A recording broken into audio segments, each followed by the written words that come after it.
വചനം തിരുവചനം. ഈശോയിൽ ഏറ്റവും സ്നേഹമുള്ള സഹോദരങ്ങളെ, ദൈവം സൃഷ്ടിച്ച കുടുംബത്തിലൂടെ നമ്മൾ കടന്നു പോകുമ്പോൾ ഉണ്ടാകുന്ന ചില അനുഭവങ്ങളുണ്ട് നമ്മുടെ ജീവിതത്തിലൊക്കെ. ആ അനുഭവത്തിൽ നിന്നുണ്ടാകുന്ന ദൈവത്തിൻ്റെ വലിയ പദ്ധതി, അഭിഷേകം, ഇതൊക്കെ തിരിച്ചറിയുന്നതിനും നമുക്ക് കഴിയണം. മത്തായിയുടെ സുവിശേഷം 19-ാമത്തെ അധ്യായത്തിൽ കുടുംബത്തെ പറ്റി കർത്താവ് പറയുമ്പോൾ ഒരു കാര്യം പറയുന്നുണ്ട് കർത്താവ്. അവൻ മറുപടി പറഞ്ഞു, സ്രഷ്ടാവ് ആദ്യം മുതലേ അവരെ പുരുഷനും സ്ത്രീയുമായി സൃഷ്ടിച്ചു എന്നും ഇക്കാരണത്താൽ പുരുഷൻ പിതാവിനെയും മാതാവിനെയും വിട്ട് ഭാര്യയോട് ചേർന്നിരിക്കും, അവർ ഇരുവരും ഏക ശരീരമായി തീരുമെന്നും അവിടുന്ന് അരുളി ചെയ്തിട്ടുണ്ടെന്നും നിങ്ങൾ വായിച്ചിട്ടില്ലേ? കർത്താവ് ഒരു കുടുംബത്തിൻ്റെ ഒരു പശ്ചാത്തലം കർത്താവ് നമുക്ക് പറഞ്ഞു തരികയാണ്. കർത്താവ് ആദ്യ മാതാപിതാക്കളെ ഒരു കുടുംബമായി സൃഷ്ടിക്കുമ്പോൾ കർത്താവ് എങ്ങനെയാണത് ചെയ്തതെന്ന് നമുക്കൊന്ന് നമ്മുടെ മനസ്സിലേക്കൊന്ന് കൊണ്ടുവരാം. ഉൽപ്പത്തിയുടെ പുസ്തകം 2-ാമത്തെ അധ്യായത്തിൽ കർത്താവിൻ്റെ സൃഷ്ടികർമ്മം ഇങ്ങനെയാണ് പറയുന്നത്. കർത്താവ് മണ്ണുകൊണ്ട് മനുഷ്യനെ ഉണ്ടാക്കി, അവൻ്റെ മൂക്കിൽ നിശ്വസിച്ചു, അങ്ങനെ മനുഷ്യൻ ജീവനുള്ളവനായി തീർന്നു എന്ന് തിരുവചനത്തിൽ നമ്മൾ വായിക്കുകയാണ്. പക്ഷെ ഞാൻ അത്ഭുതപ്പെടുന്നൊരു കാര്യം, ജോൺ പോൾ മാർപ്പാപ്പ ഇതിനെപ്പറ്റിയുള്ള ഒരു വ്യാഖ്യാനം നൽകിയതാണ്. പരിശുദ്ധ പിതാവ് വ്യാഖ്യാനം നൽകിയത് ഇങ്ങനെയാണ്: ദൈവം ആദത്തെ സൃഷ്ടിച്ചു, മനുഷ്യനെ സൃഷ്ടിച്ചു, അവൻ ഒറ്റയ്ക്കായിരുന്നു, അവൻ്റെ കൂടെ ആരുമില്ല, മൃഗങ്ങൾ മാത്രമേ അവൻ്റെ കൂടെയുള്ളൂ. എന്നിട്ട് പരിശുദ്ധ പിതാവ് ചോദിക്കുക, ആദം ഒറ്റയ്ക്കായത് നല്ലതായിരുന്നോ പൊട്ടയായിരുന്നോ? ദൈവം കുടുംബത്തെ സൃഷ്ടിക്കുമ്പോൾ ദൈവം ചെയ്ത ചില കാര്യങ്ങൾ എങ്ങനെയാണത് സൃഷ്ടിച്ചു കൊണ്ടുവന്നത് എന്ന് മനസ്സിലാക്കുമ്പോൾ നമ്മൾ ദൈവത്തിൻ്റെ വലിയ പദ്ധതിയും അഭിഷേകമൊക്കെ തിരിച്ചറിയാണ് ചെയ്യണത്. പരിശുദ്ധ പിതാവിൻ്റെ ഈ ചോദ്യം ഒന്ന് ശ്രദ്ധിച്ചു നോക്കുകയും, ദൈവം ആദത്തെ ഒറ്റയ്ക്ക് സൃഷ്ടിച്ചത് നല്ലതായിരുന്നോ പൊട്ടയായിരുന്നോ? ദൈവമാണ് ചെയ്തത് എന്നുള്ളത് കൊണ്ട് അതൊരിക്കലും പൊട്ടയാണെന്ന് പറയാൻ പറ്റില്ല. ഹല്ലേലൂയ, യേശുവെ നന്ദി, യേശുവെ സ്തുതി. തീർച്ചയായിട്ടും ദൈവം ഇങ്ങനെ പറയുന്നുണ്ട്, ആദം ഏകനായിരിക്കുന്നത്, മനുഷ്യൻ ഏകനായിരിക്കുന്നത് നന്നല്ല, അവന് ചേർന്ന ഒരു തുണയെ, ഒരു ഇണയെ ഞാൻ നൽകും. കർത്താവിൻ്റെ വചനം അങ്ങനെ പറയുന്നുണ്ട്. എങ്കിലും പ്രിയമുള്ള സഹോദരങ്ങളെ, ദൈവത്തിൻ്റെ പദ്ധതിയെപ്പറ്റി പരിശുദ്ധ പിതാവ് ജോൺ പോൾ മാർപ്പാപ്പ നമ്മളെ പഠിപ്പിക്കുകയാണ്. ഒരു ഒറ്റപ്പെടൽ, ഒറ്റയ്ക്കാകുന്ന അവസ്ഥ ആദം അതിലൂടെ കടന്നുപോയി, ദൈവം ആദത്തെ അതിലൂടെ കടത്തിവിട്ടു. ഹല്ലേലൂയ, യേശുവെ നന്ദി, യേശുവെ സ്തുതി. ആദ്യ കുടുംബം ഉണ്ടാകുന്നതിന് മുൻപ്, ആദം ഹവ്യം ഒന്നാകുന്നതിന് മുൻപ് ഒരു സോളിറ്റ്യൂഡ് എന്ന വാക്കാണ് പരിശുദ്ധ പിതാവ് ഉപയോഗിക്കുന്നത്. ഒരു സോളിറ്റ്യൂഡിലൂടെ മനുഷ്യനെ കടത്തിവിടാൻ ദൈവം തിരുമനസ്സായി. അങ്ങനെയാണെങ്കിൽ ആ സോളിറ്റ്യൂഡ്, ആ എലോൺനെസ്, ഒറ്റയ്ക്കാകുന്ന അവസ്ഥ, ഒറ്റപ്പെടലല്ല, ഒറ്റയ്ക്കാകുന്ന അവസ്ഥ ദൈവത്തിൻ്റെ പദ്ധതിയുടെ ഒരു ഭാഗമാണ്. വിവാഹ ജീവിതത്തിന് ഒരുങ്ങിക്കൊണ്ടിരിക്കുന്ന മക്കൾ, അല്ലെങ്കിൽ കുടുംബത്തിൽ ആയിരിക്കുന്ന മക്കൾ, സഹോദരങ്ങളെ, നമ്മളെല്ലാവരും നമ്മുടെ ചുറ്റും ഉണ്ടെങ്കിലും നമ്മൾ ഒറ്റയ്ക്കാകുന്നൊരവസ്ഥ നമുക്ക് തോന്നിയിട്ടില്ലേ? ഒരു മനുഷ്യനെ സംബന്ധിച്ചിടത്തോളം അവന് ഏറ്റവും വലിയ ബുദ്ധിമുട്ട്, കടന്നു പോകാനുള്ളൊരു ബുദ്ധിമുട്ട്, അവൻ ഒറ്റയ്ക്കാകുന്നതാണ്. ആമസോൺ കാടുകൾ മുഴുവൻ നടന്നു നീങ്ങിയ ഒരു മനുഷ്യനുണ്ട്, എഡ് സ്റ്റാഫോർഡ് എന്നാണ് തോന്നുന്നു അദ്ദേഹത്തിൻ്റെ പേര്. അദ്ദേഹം പറയാം, ആമസോണിലെ ഒരു ദ്വീപിൽ അദ്ദേഹം ഒറ്റയ്ക്ക് 20 ദിവസം കഴിയാണ്. 20 ദിവസം ഒറ്റയ്ക്ക് ആ ദ്വീപിൽ. ആമസോൺ കാടുകൾ ഒറ്റയ്ക്ക് താണ്ടി എന്ന് പറയുമ്പോഴും അദ്ദേഹത്തിൻ്റെ കൂടെ ആരെങ്കിലുമൊക്കെ എപ്പോഴെങ്കിലുമൊക്കെ അദ്ദേഹം താണ്ടുന്നുണ്ട്, കടന്നു പോകുന്നുണ്ടെന്ന് മനസ്സിലാക്കാനുണ്ടായിരുന്നു.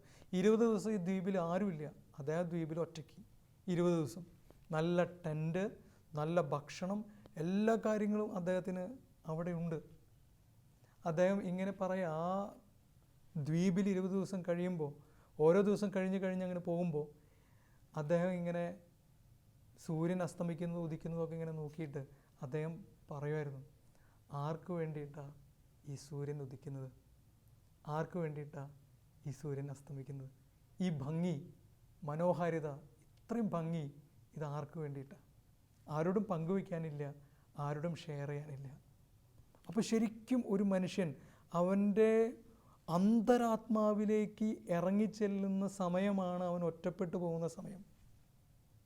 അല്ലെങ്കിൽ അവൻ്റെ ജീവിതത്തിൽ ഒറ്റപ്പെടുന്ന, ആരും മനസ്സിലാക്കുന്നില്ല, ആരും കൂടെയില്ല എന്ന് തോന്നുന്ന മനുഷ്യൻ്റെ ജീവിതത്തിലെ ഏതെങ്കിലും സമയം അങ്ങനെ ഉണ്ടെങ്കിൽ ആ സമയം അതവൻ്റെ അന്തരാത്മാവിലേക്ക്, ഉള്ളിലേക്ക് ഇറങ്ങാനായി ദൈവം അവന് കൊടുക്കുന്ന സമയമാണ്. ഒരു കുടുംബത്തിൽ അങ്ങനെ ഒരു അവസ്ഥയിലൂടെ ആരെങ്കിലും കടന്നു പോകുന്നുണ്ടെങ്കിൽ അത് നന്മയ്ക്ക് വേണ്ടിയിട്ടാണ്. ആ സോളിറ്റ്യൂഡ് നന്മയ്ക്ക് വേണ്ടിയിട്ടാണ്. എന്നേക്കുമായി അവൻ അങ്ങനെ ആകുന്നത് നന്നല്ല.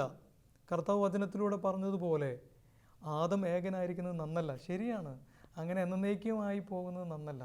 എന്നാൽ കുറച്ച് സമയത്തേക്ക് ആഴമേറിയ അവൻ്റെ ധ്യാനത്തിലേക്ക് അവനെ നയിക്കാൻ ഈ സോളിറ്റ്യൂഡിന് കഴിയും.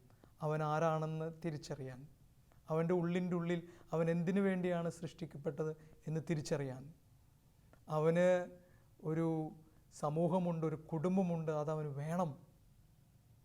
ചിലപ്പോഴൊക്കെ നമ്മൾ ഇങ്ങനെ ജീവിച്ച് മുന്നോട്ട് പോകുമ്പോൾ എനിക്ക് ആരും ഇല്ലെങ്കിലും കുഴപ്പമില്ല എന്ന് നമ്മൾ ചിന്തിച്ചു പോകും.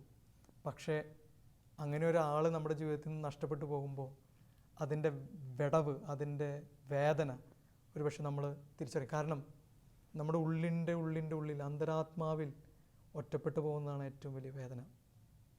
എനിക്ക് മറ്റുള്ളവരെ വേണം, എൻ്റെ ദൈവത്തെ എനിക്ക് വേണം, എൻ്റെ പ്രിയപ്പെട്ട സഹോദരങ്ങളെ എനിക്ക് വേണം അവരൊക്കെ. അവരൊന്നും ഇല്ലാതെ എനിക്ക് ജീവിക്കാൻ പറ്റില്ല. നിത്യ നരകം ഏതാണെന്ന് വിശുദ്ധ അമ്മ ത്രേസ്യ പറയുന്നുണ്ട്. അമ്മ ത്രേസ്യ നരകത്തെ പറ്റി പറയുമ്പോൾ നിത്യമായ ഏകാന്തതയാണ് നരകം. അവസാനിക്കാത്ത യാത്ര നരകത്തെപ്പറ്റി പറയാം. ആരുമില്ല, പിശാച് പോലും ഇല്ല നരകത്തിൽ. നിത്യമായ ഏകാന്തത. ഈ തടവ് പുള്ളികളൊക്കെ കുറ്റം ചെയ്തു കഴിഞ്ഞാൽ, തടവ് ചെയ്യുന്ന കഠിന തടവിൻ്റെ സമയത്താണെങ്കിൽ പോലും അവർ കുറ്റം ചെയ്യുകയാണെന്നുണ്ടെങ്കിൽ, അവർ മറ്റുള്ളവരെ ഉപദ്രവിക്കുകയാണെങ്കിൽ അവർക്ക് കൊടുക്കാൻ പറ്റുന്ന ശിക്ഷ പിന്നെ എന്താ? വധശിക്ഷ കൊടുക്കാൻ പറ്റില്ലല്ലോ. എന്ത് ശിക്ഷയാണ് അവരെ കൊടുക്കാൻ പറ്റുക? സാധാരണ ജയിലധികാരികളായിട്ട് ഷെയർ ചെയ്യുമ്പോൾ ഒരു ജയിലധികാരി ഒരിക്കലും എന്നോട് പറഞ്ഞൊരു കാര്യമുണ്ട്. അച്ഛാ, അങ്ങനെ വന്നു കഴിഞ്ഞാൽ ഞങ്ങൾ സാധാരണ ചെയ്യാറുള്ളത്, ഇനി അവർക്ക് വേറെ ശിക്ഷയൊന്നും കൊടുക്കാൻ പറ്റില്ലല്ലോ, അവരെ സോളിറ്ററി കൺഫൈൻമെൻറ്റ്, അവരെ ഏകാന്ത തടവിന് ഞങ്ങളങ്ങോട്ട് മാറ്റും. ഏകാന്ത തടവിലേക്ക് ഒറ്റയ്ക്കായി പോകും. അപ്പോൾ അവന് മനസ്സിലാകും മറ്റുള്ളവരൊക്കെ അവന് വേണം. അവന് ഉപദ്രവിക്കാനുള്ള ആളുകളല്ല മറ്റുള്ളവർ, അവനെ തകർക്കാനുള്ളവരല്ല മറ്റുള്ളവർ. അവരൊന്നും ഇല്ലെങ്കിൽ ജീവിതത്തിനൊരു അർത്ഥം പോലും ഇല്ല. ഏറ്റവും മനോഹരമായ പൂക്കൾ പോലും, ഏറ്റവും മനോഹരമായ പ്രപഞ്ചം പോലും, ഈ ലോകത്തെ ഏറ്റവും ബ്യൂട്ടിഫുൾ ആയിട്ടുള്ള സ്ഥലത്താണ് നീ നിൽക്കുന്നതെങ്കിൽ പോലും കുറച്ച് നാളുകൾ കഴിയുമ്പോൾ നീ ഒറ്റപ്പെട്ട് കഴിഞ്ഞാൽ ഇതിനൊന്നും പ്രസക്തിയില്ലാതെയാകും. നിൻ്റെ പ്രിയപ്പെട്ട ആർക്കോ വേണ്ടി, നിൻ്റെ ചുറ്റുമുള്ളവർക്ക് വേണ്ടി നിൻ്റെ ആത്മാവ് ദാഹിക്കുന്നുണ്ട്. ഈ ഒരു അന്തരാത്മാവിലേക്ക് കടന്നുള്ളൊരു ചിന്ത, കുടുംബത്തിൽ അത് വേണമെന്ന് ദൈവത്തിൻ്റെ പദ്ധതിയാണ്. ഹല്ലേലൂയ, യേശുവേ നന്ദി. എനിക്ക് ഭാര്യയില്ലെങ്കിലും കുഴപ്പമില്ല, എനിക്ക് ഭർത്താവില്ലെങ്കിലും കുഴപ്പമില്ല, നീ ഇല്ലെങ്കിലും നീ പൊക്കോ, നീ എൻ്റെ മക്കളുടെ അമ്മയാണ്, നീ എൻ്റെ മക്കളുടെ അപ്പനാണ്, അതുകൊണ്ട് നിന്നെ ഞാൻ സ്നേഹിക്കുന്നു, അത്രയേ ഉള്ളൂ. പോരെ മക്കളെ, ഇവരൊക്കെ നമുക്ക് വേണം. എനിക്ക് ഏറ്റവും അറിയാവുന്ന എൻ്റെ പ്രിയപ്പെട്ട ഒരു വ്യക്തിയുടെ ഭർത്താവ് മരിച്ചുപോയി, പ്രായമായിട്ട് മരിച്ചുപോയതാണ്. ആ വ്യക്തി പിന്നീട് എന്നോട് പറഞ്ഞു, ജീവിച്ചിരിക്കുമ്പോൾ ആളില്ലെങ്കിലും കുഴപ്പമില്ല എന്നാണ് വിചാരിച്ചുകൊണ്ടിരുന്നത്. പക്ഷെ ആളില്ലാതായി കഴിഞ്ഞപ്പോഴാണ് മനസ്സിലായത് വലിയൊരു ഭാഗം എൻ്റെ ഹൃദയത്തിൽ നിന്ന് പോയല്ലോ, ഒരു വിടവ് എൻ്റെ ഹൃദയത്തിലുണ്ടായല്ലോ എന്ന് മനസ്സിലായത്.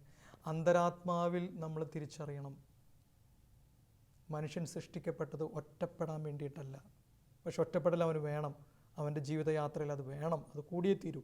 കാരണം അപ്പോഴാണ് അവൻ തിരിച്ചറിയുന്നത്. അതുകൊണ്ട് ഒറ്റപ്പെടുന്ന നിമിഷങ്ങളിൽ, ഒറ്റപ്പെട്ടു പോയ മക്കളുടെ അടുത്ത് കർത്താവിൻ്റെ വചനത്തെ ആധികാരികമാക്കി നിങ്ങളോട് പറയട്ടെ, ഒറ്റപ്പെടൽ നല്ലതാണ് മക്കളെ.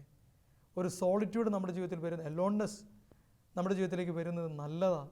കാരണം അവിടെ നമ്മൾ തിരിച്ചറിയണം, അതിനുവേണ്ടി ധ്യാനമാക്കാൻ വേണ്ടി ആ സമയങ്ങളെ നമ്മൾ ഉപയോഗിക്കണം. കർത്താവ് അതുകൊണ്ടാണ് ആദത്തെ ആദ്യം സൃഷ്ടിച്ച് ആ അലോൺനെസ്സിലൂടെ, സോളിറ്റ്യൂഡിലൂടെ അവനെ കടത്തിവിട്ടത്. അവന് മനസ്സിലായി അവൻ ഒറ്റയ്ക്കായിരിക്കും നല്ലല്ല. അവൻ എല്ലാവരിടത്തും നോക്കി, തനിക്ക് വേണ്ടി ആരെങ്കിലും ഉണ്ടോ? ആരെയും കണ്ടില്ല. ദൈവം അവന് ഹവ്വയെ കൊടുത്തപ്പോൾ അവൻ പറഞ്ഞു, എൻ്റെ അസ്ഥിയുടെ അസ്ഥിയും എൻ്റെ മാംസത്തിൻ്റെ മാംസവും. അതാണ് വളരെ പ്രധാനപ്പെട്ട ഒരു വലിയൊരു അഭിഷേകം. രണ്ടാമതായി, ഈ കുടുംബത്തിലൂടെ നമ്മൾ കടന്നു പോകുമ്പോൾ, നമ്മൾ കുടുംബത്തിൽ ജീവിക്കുമ്പോൾ നമുക്കെല്ലാവർക്കും ഒരു ബുദ്ധിമുട്ടുണ്ട് മറ്റുള്ളവരെ അംഗീകരിക്കാൻ, അല്ലെങ്കിൽ മറ്റുള്ളവർ പറഞ്ഞ വാക്കുകളോടൊന്ന് പൊരുത്തപ്പെടാൻ. എന്നാലും അവരെന്നോട് അങ്ങനെ പറഞ്ഞില്ലേ, മിണ്ടാണ്ട് നടക്കുക, സംസാരിക്കാതെ നടക്കുക. നമുക്കെല്ലാവർക്കും ഈ ബുദ്ധിമുട്ടുണ്ട്. എന്തുകൊണ്ടാണ് പ്രിയമുള്ള സഹോദരങ്ങളെ? നമ്മൾ ആദ്യ പാപത്തിന് ശേഷം നമ്മുടെ ഹൃദയം കഠിനമായി. കർത്താവിൻ്റെ ഈ വചനത്തിൽ അത് പറയുന്നുണ്ട്. നിങ്ങളുടെ ഹൃദയകാഠിന്യ നിമിത്തമാണ് മോശ ഭാര്യയെ ഉപേക്ഷിക്കാനുള്ള അനുവാദം നൽകിയത്. നമ്മുടെ കുടുംബത്തിലൊക്കെ ഈ പ്രശ്നങ്ങൾ വരുമ്പോൾ നമ്മളൊരു കാര്യം തിരിച്ചറിയണം, നമ്മുടെ ഉള്ളിലൊരു ഹൃദയകാഠിന്യം ഉണ്ടായിട്ടുണ്ട്. ഹല്ലേലൂയ, യേശുവേ നന്ദി, യേശുവേ ആരാധന, യേശുവേ മഹത്വം. അപ്പോൾ കുടുംബത്തിൻ്റെ അഭിഷേകത്തിന് വേണ്ടി ദൈവത്തിൻ്റെ ഒരു പദ്ധതി എന്നാ? ഒന്നാമത്തെ പദ്ധതി, ഈ ഒറ്റപ്പെടലിലൂടെ കടന്നു പോകുമ്പോൾ ഒരു ധ്യാനത്തിലേക്ക് നമ്മൾ മാറണം. മറ്റുള്ളവരെനിക്ക് വേണം, എനിക്ക് വേണം, അങ്ങനെ തന്നെ അവരോട് പറയണം, നിന്നെ എനിക്ക് വേണം, എൻ്റെ അമ്മയെ എനിക്ക് വേണം. വേണ്ടാന്ന് പറഞ്ഞ് തള്ളിക്കളയരുത്. വയസ്സായി, എൻ്റെ അപ്പനെ എനിക്ക് വേണം, അങ്ങനെ തന്നെ പറയണം നമ്മൾ. രണ്ടാമത്തെ കാര്യം, കർത്താവിൻ്റെ ഈ പദ്ധതിയിൽ നമ്മൾ തിരിച്ചറിയണം, നമുക്കൊരു ഹൃദയകാഠിന്യം ഉണ്ടായിട്ടുണ്ട്.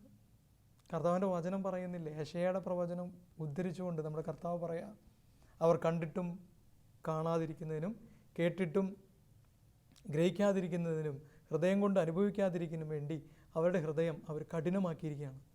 ഹൃദയം കഠിനമായി പോകുന്നൊരു ഹൃദയത്തിൻ്റെ ഒരു മേഖല നമ്മുടെ കുടുംബത്തിലുണ്ട്. അതുകൊണ്ട് ചില ആൾക്കാരോട് ക്ഷമിക്കാൻ പറ്റണില്ല. മരിച്ചാലും എൻ്റെ മോളോട് ഞാൻ ക്ഷമിക്കില്ല, മരിച്ചാലും എൻ്റെ ഭാര്യയോട് ഞാൻ ക്ഷമിക്കില്ല. ഒരു സഹോദരൻ്റെ ഏറ്റവും വലിയൊരു വിഷമം അദ്ദേഹത്തിനോട് പങ്കുവച്ചു. ഞാൻ അദ്ദേഹത്തിൻ്റെ വീട്ടിൽ നിന്ന് മദ്യപാനിയാണ്. അദ്ദേഹത്തിൻ്റെ വീട്ടിൽ ചെന്നു. അദ്ദേഹത്തിൻ്റെ ഭാര്യ വിളിച്ചിട്ടാണ് ഞാൻ ചെല്ലുന്നത്, മക്കളും. അദ്ദേഹത്തിൻ്റെ മക്കളൊക്കെ കല്യാണം കഴിക്കേണ്ട പ്രായമായി, ആൺമക്കൾ. അദ്ദേഹത്തിൻ്റെ വീട്ടിലേക്ക് ചെന്നു. അദ്ദേഹം എന്നോട് പറഞ്ഞു, അച്ഛാ ഞാൻ കഴിച്ചതിൻ്റെ കാരണം എന്താണെന്നറിയാമോ? എന്ത് ന്യായം വേണമെങ്കിലും ആയിക്കോട്ടെ. അദ്ദേഹം പറഞ്ഞു എൻ്റെ അടുത്ത്, എൻ്റെ ഭാര്യയും മക്കളും ഒരു കെട്ടാണ് അച്ഛാ, ഞാൻ ഒറ്റയ്ക്കാണ്. എന്നെ അവരെല്ലാവരും ഒറ്റപ്പെടുത്തുക, അവരെല്ലാവരും ഒരു കെട്ട്, ഞാൻ വീട്ടിൽ ഒറ്റയ്ക്ക്. ഒരു ഹൃദയകാഠിന്യം ഇതുവഴിയായിട്ട് അവൻ്റെ ജീവിതത്തിൽ ഉണ്ടാവുകയാണ്. അവൻ കുടിച്ച് അതിന് പ്രതികാരം ചെയ്യുകയാണ്. അപ്പോൾ ഭാര്യ മക്കൾ എന്താ ചെയ്യണം? അപ്പനെ സ്വീകരിക്കുന്നുണ്ടോ? ഇല്ല. അവരും അവരുടെ ഹൃദയം കഠിനാക്കി അപ്പനെതിരെ വാതിലടച്ചു. അപ്പൻ നശിപ്പാണ്, അപ്പനെല്ലാം നശിപ്പിച്ചുകൊണ്ടിരിക്കുക, അപ്പോഴപ്പോൾ തകർത്തുകൊണ്ടിരിക്കുക. അവരെല്ലാവരും ഒരു കെട്ടായി, അപ്പൻ വേറെ കെട്ടായി. അങ്ങനെ ഹൃദയകാഠിന്യം മൂലം എൻ്റെ പ്രിയമുള്ള സഹോദരങ്ങളെ നമ്മുടെ കുടുംബം ഇങ്ങനെ അകന്ന് പോകുന്നത് കാണുന്നില്ലേ? കർത്താവിൻ്റെ വചനം നമ്മളെ ഓർമ്മിപ്പിക്കുകയാണ്. എസെക്കിയേലിൻ്റെ പുസ്തകത്തിലൂടെ, മാംസളമായ ഒരു ഹൃദയം ഞാൻ നിങ്ങൾക്ക് തരും. സാരമില്ലടി. ചില വാക്കുകൾ പറഞ്ഞതിൻ്റെ വേദന കൗൺസിലിങ്ങിന് വരുമ്പോൾ ഭാര്യ ഭർത്താക്കന്മാർ എന്നോട് പങ്കുവയ്ക്കാറുണ്ട്. ഭയങ്കര വിഷമമായ വെച്ചാൽ, അവളെന്നാലും എന്നോട് ഇങ്ങനെ പറഞ്ഞില്ലേ, അവളെന്നാലും എന്നോട് ഇങ്ങനെ ചെയ്തില്ലേ, ചേട്ടൻ അന്ന് എന്നോടിത് പറഞ്ഞില്ലേ. ഒരിക്കലൊരു സഹോദരൻ പറഞ്ഞ വാക്ക്, അവളെ നീ വേറെ ആളുടെ കൂടെ കിടന്നാലും എനിക്ക് കുഴപ്പമില്ല, ആ രീതിയിലുള്ള സംസാരം വരെ ഭർത്താവിൻ്റെ ഭാര്യയ്ക്ക് അത് ഒരിക്കലും ക്ഷമിക്കാനായിട്ട് പറ്റാത്ത വിധത്തിൽ മുറിവായി തീർന്നു. സഹോദരങ്ങളെ, ഇത് അവസാനം എന്താ സംഭവിക്കുക? രണ്ടുപേരുടെയും ഹൃദയം കഠിനമായി അങ്ങനെ അകന്നുപോകും. അതുകൊണ്ടാണ് മോശ പറഞ്ഞത്, അതിനേക്കാൾ നല്ലത് നിങ്ങൾ ഡിവോഴ്സ് ചെയ്യുകയാണെന്ന് പറഞ്ഞത്. അപ്പോൾ കർത്താവിൻ്റെ വചനം പറയുന്നത് എന്നാ? കഠിനമായ ഈ ഹൃദയം മാംസളമാകട്ടെ. ഹല്ലേലൂയ. ഊഷ്മളത ആ കുടുംബത്തിൽ ഉണ്ടാകട്ടെ. യേശുവേ നന്ദി. അങ്ങനെ ആ കുടുംബം ലൈവ്ലി ആയിട്ടുള്ള കുടുംബമായിട്ട് മാറട്ടെ എന്ന് കർത്താവിൻ്റെ പദ്ധതി. അങ്ങനെ ഒരു കുടുംബം കർത്താവ് സൃഷ്ടിക്കുകയാണ് സഹോദരങ്ങളെ. പാപം ചെയ്തതിന് ശേഷം നമുക്കുണ്ടായിട്ടുള്ള വലിയ മുറിവാണ് ഹൃദയ കാഠിന്യം. നമ്മൾ പാപം ചെയ്യുമ്പോൾ നമ്മുടെ ഹൃദയം കഠിനമായി തീരും. കർത്താവിൻ്റെ അടുത്തേക്ക് നമ്മൾ ചെന്ന് കഴിയുമ്പോൾ ഹൃദയം മാംസളമായി തീരും. അതുകൊണ്ട് കർത്താവിൻ്റെ അടുത്തേക്ക് കുടുംബമായി ചെല്ലാൻ ഈ കാലഘട്ടത്തിൽ, നോമ്പ് കാലഘട്ടത്തിൽ, പ്രത്യേകിച്ച് നോമ്പ് കാലഘട്ടത്തിൽ നമുക്ക് സാധിക്കട്ടെ എന്നാണ് ഞാൻ പ്രാർത്ഥിക്കുന്നത്. പ്രിയമുള്ള സഹോദരങ്ങളെ, മൂന്നാമതായിട്ട് എനിക്ക് പറയാനുള്ളൊരു കാര്യം, കർത്താവിൻ്റെ വചനമുണ്ട്. മൂന്നാമതൊരു വിഭാഗത്തെ പറ്റി പറയുന്നുണ്ട്. മത്തായിയുടെ സുവിശേഷം 19-ാമത്തെ അധ്യായത്തിൽ കർത്താവ് പറഞ്ഞു, കൃപ ലഭിച്ചവരല്ലാതെ മറ്റാരും ഈ ഉപദേശം ഗ്രഹിക്കുന്നില്ല. ഷണ്ഡന്മാരായി ജനിക്കുന്നവരുണ്ട്, എന്നാൽ മനുഷ്യരാൽ ഷണ്ഡന്മാരാക്കപ്പെടുന്നവരുണ്ട്. സ്വർഗരാജ്യത്തെ പ്രതി തങ്ങളെ തന്നെ ഷണ്ഡന്മാരാക്കുന്നവരുണ്ട്. ഗ്രഹിക്കാൻ കഴിയുന്നവൻ ഗ്രഹിക്കട്ടെ. അപ്പോൾ കുടുംബത്തെ പറ്റിയൊക്കെ പറഞ്ഞു കഴിഞ്ഞിട്ട് കർത്താവ് ഒരു പ്രത്യേക വിഭാഗത്തെ പറ്റി പറയുകയാണ്. ദൈവരാജ്യത്തെ പ്രതി ഈ കുടുംബമൊക്കെ വേണ്ടെന്ന് വെച്ച്, കുടുംബജീവിതം വേണ്ടെന്ന് വെച്ച് ജീവിക്കുന്ന സഹോദരങ്ങളുണ്ട്. ഹല്ലേലൂയ, യേശുവേ നന്ദി. എന്താണ് ഇതിൻ്റെ അർത്ഥം? അപ്പോൾ സഹോദരങ്ങളെ, അവസാനമായി ഈ ഒരു കാര്യം പറഞ്ഞുകൊണ്ട് ഞാൻ അവസാനിപ്പിക്കുകയാണ്. കുടുംബം എന്ന് പറയുമ്പോൾ അതിൽ കർത്താവ് കൊണ്ടുവരുന്ന വലിയൊരു പദ്ധതി, സന്യാസത്തിൻ്റെ ഒരു പദ്ധതി നമ്മൾ കാണണം.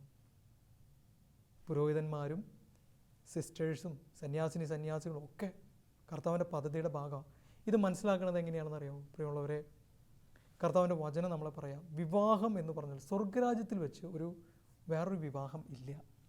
അതായത് ഭാര്യയും ഭർത്താവും ഭൂമിയിൽ വെച്ച് കല്യാണം കഴിച്ചു, ഭാര്യ മരിച്ചുപോയി, ഭർത്താവ് സ്വർഗത്തിൽ ചെന്നു, ഭാര്യനെ കാണാമെന്ന് വിചാരിച്ച് മുകളിലേക്ക് ചെന്നപ്പോഴാണ് മനസ്സിലായത് സ്വർഗരാജ്യത്തിൽ വിവാഹമില്ല.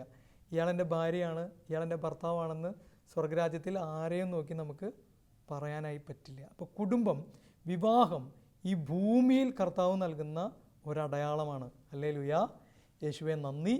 സ്വർഗരാജ്യത്തിൽ വിവാഹം ഇല്ല. ഒരൊറ്റ വിവാഹമുള്ളൂ സ്വർഗരാജ്യത്തിൽ, സഭ ക്രിസ്തുവുമായുള്ള ഒന്നാകൽ. അത് മാത്രമേ ഉള്ളൂ.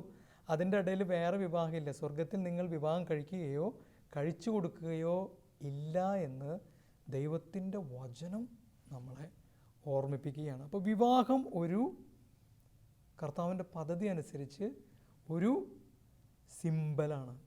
ഹല്ലേലൂയ, യേശുവേ നന്ദി. ഒന്നിച്ച് ജീവിച്ച്, കൂട്ടായ്മയിൽ ജീവിച്ച് വിവാഹിതരായവരുടെ തിരിച്ചറിയണം. എന്താ അവർ തിരിച്ചറിയേണ്ടത്?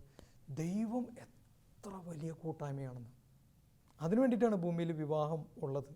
വിവാഹത്തിൻ്റെ ഒരു പദ്ധതി, ഒരു സിംബലായിട്ട് വിവാഹം നിൽക്കുന്നത്, ഒരു സാക്രമെൻ്റായിട്ട് വിവാഹം നിൽക്കുന്നത്, അദൃശ്യമായ ദൈവത്തിൻ്റെ കൃപ ദൃശ്യമായ രീതിയിൽ നമ്മുടെ ജീവിതത്തിലേക്ക് ഇറങ്ങി വന്ന് ശക്തിപ്പെടുത്തുന്ന ഒരു പദ്ധതിയുണ്ട് കർത്താവിന്. എന്താ കർത്താവിൻ്റെ പദ്ധതി? ദൈവം പിതാവും പുത്രനും പരിശുദ്ധാത്മാവുമാണ്. പിതാവും പുത്രനും പരിശുദ്ധാത്മാവുമായ ദൈവം ഒന്നായിരിക്കുന്ന പോലെ ആ ഒരു എക്സ്പീരിയൻസ് ഭൂമിയിൽ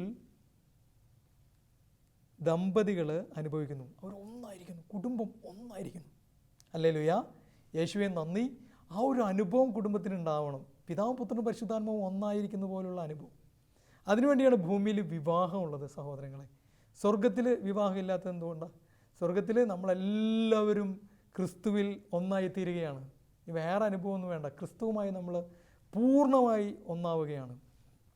അപ്പോൾ ആ അനുഭവത്തിന് ഈ ഭൂമിയിൽ ഒരു അടയാളം വേണ്ടേ? പിതാവും പുത്രനും പരിശുദ്ധാത്മാവും ഒന്നായിരിക്കുന്ന അനുഭവം ഭൂമിയിൽ കുടുംബത്തിൽ നിന്ന് കിട്ടുന്നു. ഭാര്യയും ഭർത്താക്കന്മാരും അത് അനുഭവിക്കുന്നു. എന്നോടൊരു സഹോദരൻ പറഞ്ഞിട്ടുണ്ട്, അവൻ 5 മക്കളാണ്. അവൻ എന്നോട് പറഞ്ഞൊരു കാര്യമുണ്ട്. ഭാര്യയുമായി ഒന്നായി ജീവിക്കുമ്പോൾ അച്ഛാ, ദൈവം എത്ര വലിയ കൂട്ടായ്മയാണെന്ന് ഞാൻ അനുഭവിക്കുന്നു. ദൈവം എൻ്റെ ഹൃദയത്തെ എന്തുമാത്രം ഒന്നാകാൻ ആഗ്രഹിക്കുന്നു, എൻ്റെ ഹൃദയവുമായി ഒന്നാകാൻ ആഗ്രഹിക്കുന്നു എന്ന്, എത്ര വലിയ സ്നേഹമാണെന്ന് ഞാൻ തിരിച്ചറിയുന്നു എന്ന് അവൻ പറഞ്ഞു. അതൊരു സിംബലാണ്. ഭൂമിയിലുള്ള ഭാര്യ-ഭർത്തൃ ബന്ധം ഒരു സിംബലാണ്, ഒരു അടയാളമാണ്. അങ്ങനെയാണെങ്കിൽ പ്രിയമുള്ള സഹോദരങ്ങളെ, സന്യാസം എന്തിൻ്റെ അടയാളമാണ്? അത് പറഞ്ഞുകൊണ്ട് ഇന്ന് സന്യാസത്തെപ്പറ്റി ഒരുപാട് കാര്യങ്ങൾ പലരും സംസാരിക്കുന്ന ഒരു കാലഘട്ടത്തിലാണ്. അതിലേക്കൊന്നും ഞാൻ കടക്കുന്നില്ല. മറിച്ച് ഒരു കാര്യം എനിക്ക് പറയാൻ ആഗ്രഹമുണ്ട്. സന്യാസം, സ്വർഗത്തിൽ നമ്മൾ എങ്ങനെയാണ് ജീവിക്കാൻ പോകുന്നത്, അതിൻ്റെ വലിയ അടയാളമാണ്, ഭൂമിയിലുള്ള അടയാളമാണ് സന്യാസം. കർത്താവിൻ്റെ വചനം ഒന്ന് ശ്രദ്ധിച്ചേ. സ്വർഗത്തിൽ നിങ്ങൾ വിവാഹം കഴിക്കുകയോ കഴിച്ചു കൊടുക്കുകയോ ഇല്ല. ഹല്ലേലൂയ, യേശുവേ നന്ദി. അത് ഈ ഭൂമിയിൽ സ്വർഗത്തിൽ വിവാഹം കഴിക്കാതെ കഴിച്ചു കൊടുക്കാതെ എങ്ങനെയാണ് സ്വർഗത്തിൽ ജീവിക്കുക എന്നുള്ള കാര്യം ഈ ഭൂമിയിൽ വെച്ച് നമ്മളെ പഠിപ്പിച്ചു തരാൻ വേണ്ടി ദൈവം തന്നിട്ടുള്ള അടയാളങ്ങളാണ് സന്യാസികൾ. ദൈവവുമായാണ് അവർ ഒന്നായി ജീവിക്കുന്നത്. ഹല്ലേലൂയ, ദൈവമാണ് അവരുടെ എല്ലാം എന്ന് പറയുന്നതാണ് സന്യാസം. ദൈവം അവരുടെ ഹൃദയത്തെ പൂർണ്ണമായി സ്വന്തമാക്കിയിരിക്കുന്നു. ഇതുപോലെയാണ് നിങ്ങൾ സ്വർഗരാജ്യത്തിൽ ചെല്ലുമ്പോൾ നിങ്ങളുടെ ഹൃദയത്തെ ദൈവം സ്വന്തമാക്കുക. അതുപോലെ ജീവിക്കണം സന്യാസികൾ. അതാണ് സന്യാസത്തിൻ്റെ മാഹാത്മ്യം. അച്ഛന്മാരും സിസ്റ്റേഴ്സും എല്ലാവരും കല്യാണം കഴിക്കാൻ ആഗ്രഹമില്ലാത്തവരുടെ ഒരു കൂട്ടായ്മയാണെന്ന് നിങ്ങൾ വിചാരിച്ചേക്കരുത്. ആരും അങ്ങനെ കരുതിയേക്കരുത്. നമ്മുടെയൊക്കെ വീട്ടിൽ അച്ഛന്മാരും സിസ്റ്റേഴ്സും ഉണ്ടല്ലോ, അവർക്കൊക്കെ വേണ്ടി നമ്മൾ പ്രാർത്ഥിക്കണം. അവരാരും വിവാഹം കഴിക്കാൻ ആഗ്രഹമില്ലാത്തവരാണെങ്കിൽ നിങ്ങൾ ശരിക്കും സെമിനാരിയിലോ മഠത്തിലോ ചെന്ന് കഴിഞ്ഞാൽ അവരെ അച്ഛനോ സിസ്റ്ററോ ആക്കാനായിട്ട് എടുക്കില്ല. വിവാഹം കഴിക്കാൻ ഒട്ടും താല്പര്യമില്ലാത്ത അങ്ങനെയുള്ള ആളുകളെ അച്ഛനോ സിസ്റ്ററോ ആവാനായിട്ട് എടുക്കില്ല. എന്നാൽ അത് ദൈവരാജ്യത്തെ പ്രതി അങ്ങനെയുള്ളതെല്ലാം വേണ്ടെന്ന് വെച്ച് ജീവിക്കാൻ ആഗ്രഹിക്കുന്നവരെയാണ് സന്യാസികളാകാൻ തിരഞ്ഞെടുക്കുക. ഹല്ലേലൂയ, യേശുവേ നന്ദി. അങ്ങനെ ഈ ഭൂമിയിൽ വെച്ച് ദൈവവുമായി ഒന്നായി ജീവിക്കാൻ, ഈ ഭൂമിയിൽ വെച്ച് ഏറ്റവും നല്ല പുരുഷനെ കണ്ടെത്തിയവരാണ് സിസ്റ്റേഴ്സ്. ആ പുരുഷൻ ക്രിസ്തുവാണ്. ക്രിസ്തുവിനെ കണ്ടെത്തിയവരാണ്. തങ്ങളുടെ ജീവിതം, മനസ്സും ആത്മാവും ശരീരവും എല്ലാം ക്രിസ്തുവിന് കൊടുക്കാനായിട്ട് അത്രയും നല്ലൊരാളെ വേറെ കണ്ടെത്താനില്ല എന്ന് മനസ്സിലാക്കിയവരാണ് സന്യാസിനികൾ. അതുപോലെ തന്നെ തൻ്റെ ജീവിതം വേറെ ആർക്ക് കൊടുക്കുന്നതിനേക്കാൾ നല്ലത് ക്രിസ്തുവിനെ പ്രതി സഭയ്ക്ക് കൊടുക്കേണ്ടതാണെന്ന്, ക്രിസ്തുവിനെ പ്രതി സഭയ്ക്ക് വേണ്ടി കൊടുക്കേണ്ട വലിയ ഒരു അഭിഷേകം കിട്ടിയിട്ടുള്ളവരാണ് സന്യാസികൾ. സഹോദരങ്ങളെ, അതുകൊണ്ട് കുടുംബത്തെ പറ്റി പറയുമ്പോൾ സന്യാസത്തെ പറ്റി പറയാതെ എനിക്ക് നിർത്താനായിട്ട് സാധിക്കില്ല. അവർക്ക് വേണ്ടി നമുക്ക് പ്രാർത്ഥിക്കാം. സന്യാസം മനോഹരമാണ്. നിങ്ങളുടെ മക്കളോ പ്രിയപ്പെട്ടവരോ ആരെങ്കിലും സന്യാസം തിരഞ്ഞെടുക്കാൻ ആഗ്രഹിക്കുന്നുണ്ടെങ്കിൽ അവരെ പ്രോത്സാഹിപ്പിക്കണം. കാരണം അവർ ദ ബെസ്റ്റ് ഈ ഭൂമിയിൽ കണ്ടെത്തുന്നവരാണ്. ബാക്കിയെല്ലാം മോശമാണെന്നല്ല, അത് മനോഹരമാണ്. ഞാൻ നേരത്തെ പറഞ്ഞില്ലേ, അത് പിതാവും പുത്രനും പരിശുദ്ധാത്മാവുമായുള്ള ദൈവം അവരുടെ സ്നേഹം ഭൂമിയിൽ വെച്ച് അനുഭവിക്കാൻ കൊടുത്തിട്ടുള്ളതാണ്. രണ്ടാമത്തേത് സന്യാസം എന്തിനു വേണ്ടിയിട്ടുള്ളതാ? സന്യാസം സ്വർഗത്തിൽ എങ്ങനെയാണ് ജീവിക്കാൻ പോകുന്നത് എന്ന് ഈ ഭൂമിയിൽ വെച്ച് തന്നെ സഹനങ്ങളും ബുദ്ധിമുട്ടുകളും കുറവുകളൊക്കെ ഉണ്ട്. എങ്കിലും ആ കുറവുകളുടെ ഇടയിൽ തന്നെ ഇങ്ങനൊരു ജീവിതമുണ്ട് എന്ന് കാണിച്ചു തരാൻ ദൈവം പദ്ധതിയിൽ വിഭാവനം ചെയ്തിട്ടുള്ള മനോഹരമായിട്ടുള്ള ശക്തമായിട്ടുള്ള ഭയങ്കര പവർഫുള്ളാണ് സന്യാസം. ശക്തമായിട്ടുള്ള ഒരു വഴിയാണ്, ഒരു സിമ്പലാണ് സന്യാസവും. ദൈവം നമ്മെ എല്ലാം അനുഗ്രഹിക്കട്ടെ. നമുക്ക് പ്രാർത്ഥിക്കാം. കുടുംബങ്ങൾക്ക് വേണ്ടിയും സന്യാസത്തിന് വേണ്ടിയും സന്യാസികൾക്ക് വേണ്ടിയൊക്കെ ഈ സമയം നമുക്ക് പ്രാർത്ഥിക്കാം. ദൈവത്തിൻ്റെ അനന്തമായ പദ്ധതിയിൽ ഒരൊറ്റപ്പെടലുണ്ട്. അതിലൂടെയൊക്കെ കടന്നു പോകും എല്ലാ കുടുംബാംഗങ്ങളും, സന്യാസികളും. അത് മറ്റുള്ളവർ നമുക്ക് വേണമെന്ന്, മറ്റുള്ളവരില്ലാതെ ഒരു ആനന്ദമില്ല എന്ന് ദൈവം നമുക്ക് പറഞ്ഞു തരാനായി ദൈവത്തിൻ്റെ വഴിയാണത്. അതൊരു ധ്യാനമാകട്ടെ നമ്മുടെ ജീവിതത്തിൽ. അങ്ങനെയുള്ള അനുഭവങ്ങൾ ഉണ്ടാകുമ്പോൾ ആരും വിഷമിക്കാതിരിക്കട്ടെ. ക്രിസ്തു നമ്മുടെ കൂടെയുണ്ട്. രണ്ടാമതായി, നമുക്കൊക്കെ ഹൃദയത്തിലൊരു കാഠിന്യം ഉണ്ടായിട്ടുണ്ട്. ചിലപ്പോൾ ഒറ്റപ്പെടലിലൂടെയൊക്കെ ആ കാഠിന്യമൊക്കെ അലിഞ്ഞു പോകാനിടയാകും. സഹനങ്ങളിലൂടെ ആ കാഠിന്യം അലിഞ്ഞു പോകാനില്ല ഇടയാകും. കർത്താവിൻ്റെ പ്രത്യേകമായ കൃപയിലൂടെ ആ ഹൃദയകാഠിന്യം ഒഴിഞ്ഞു പോകാനായിട്ട് ഇടയാകും. മൂന്നാമതായി, വിവാഹം ഒരു സിമ്പലാണ്. ദൈവവും പിതാവും പുത്രനും പരിശുദ്ധാത്മാവുമായ ദൈവം അനുഭവിക്കുന്ന കൂട്ടായ്മ ഈ ഭൂമിയിൽ വെച്ച് അനുഭവിക്കാൻ ദൈവം തന്നിട്ടുള്ള മനോഹരമായിട്ടുള്ള ഒരു സിമ്പൽ. ഇങ്ങനെ ദൈവവുമായി ഞാനൊരു ദിവസം ഒന്നാകും എന്നുള്ളതിൻ്റെ ഒരു സിമ്പലാണ്. അതുപോലെ സന്യാസവും മക്കളെ വളരെ വളരെ പ്രധാനപ്പെട്ട ഒരു സിമ്പലാണ്. അതിനെ ഒരിക്കലും കുറച്ച് കാണാതിരിക്കാൻ നമുക്ക് സന്യാസികൾക്ക് വേണ്ടിയും കുടുംബാംഗങ്ങൾക്ക് വേണ്ടിയും ഒക്കെ പ്രാർത്ഥിക്കാം. അമ്മ വഴി നന്മ നിറഞ്ഞ മറിയമേ സ്വസ്തി, കർത്താവ് അങ്ങയോടുകൂടെ സ്ത്രീകളിൽ അങ്ങ് അനുഗ്രഹിക്കപ്പെട്ടവളാകുന്നു. അങ്ങയുടെ ഉദരത്തിൽ ഫലമായി ഈശോ അനുഗ്രഹിക്കപ്പെട്ടവനാകുന്നു. പരിശുദ്ധ മറിയമേ തമ്പുരാൻ്റെ അമ്മേ, പാപികളായ ഞങ്ങൾക്ക് വേണ്ടി ഇപ്പോഴും ഞങ്ങളുടെ മരണസമയത്തും തമ്പുരാനോട് അപേക്ഷിച്ചു കൊള്ളണമേ. ആമേൻ. നമ്മുടെ കർത്താവും രക്ഷിതാവുമായ യേശു ക്രിസ്തുവിൻ്റെ കൃപയും പിതാവിൻ്റെ സ്നേഹവും പരിശുദ്ധാത്മാവിൻ്റെ സഹവാസവും നാം എല്ലാവരോടും കൂടെ ഉണ്ടായിരിക്കട്ടെ, ഇപ്പോഴും എപ്പോഴും എന്നേക്കും. ആമേൻ.